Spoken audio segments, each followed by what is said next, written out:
It's been 3 months since we lost track of those creatures in Northern California. And now I'm 500 miles north in southern Washington. How far up is this? It's a ways. All right.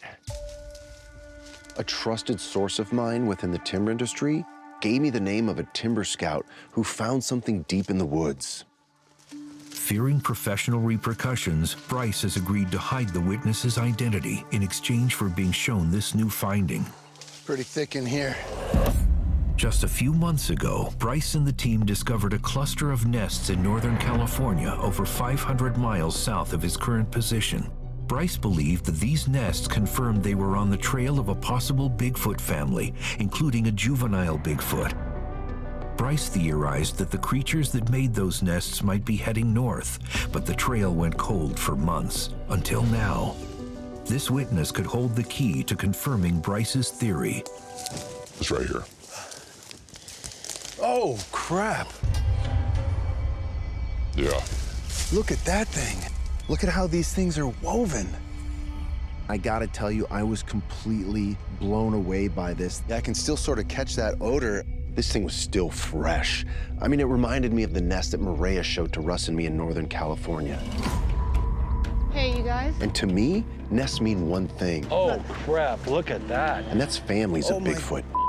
Isn't this crazy? Look, 3 nests. Wow. It's like woven together. These are gigantic. How did you find this? You know, I was just kind of walking and doing what I do, and I saw all these limbs lined up clean like this. That caught my attention, and I came over and I was like, oh yeah, there's something here. So how long ago did you find this? A week ago. The needles are still green. I mean, it was like pretty fresh when I found it. I mean, you don't often see hikers around here, do you? No, you never see anyone out here. They don't belong here. You know, this is creepy. You hit the gold mine. Because to me, there's no doubt in my mind what made this. Thank you. After establishing his operational command center in the southernmost point of the target zone, Bryce immediately contacts the rest of the team, primatologist Dr. Maria Mayer and survivalist Russell Acord, about this break in the investigation. Hey, what's up, you guys? Hey, Bryce. What's going on? So after that timber scout showed me the nest, I started looking into the various witness reports I've collected in this region of the country. Take a look at this. These are eyewitness reports ranging from the Lost Coast of Northern California all the way up to Alaska. I filtered the data to only show the last 5 years.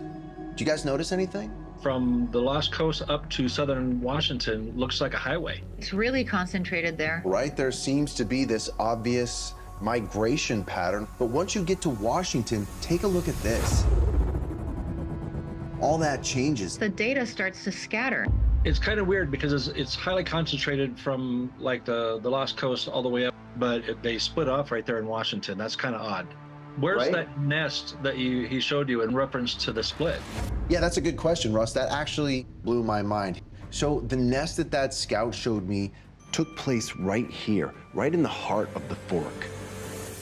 Wow. It's interesting. I think maybe the most interesting is now we have an area where we know or seemingly know that you have a lot of animal activity. What other information do we have in this area? Based on the topographical data and first-hand experience, I can tell you I've never seen an area quite like this fork before. The area that the team is referring to as the Fork is inhospitable, untamed, and completely unforgiving, surrounded on all sides by steep cliffs and walls of tangled undergrowth. The only possible way through this natural choke point for miles in every direction leads right through the target zone, making this the perfect location for animals or Bigfoot to move through the landscape.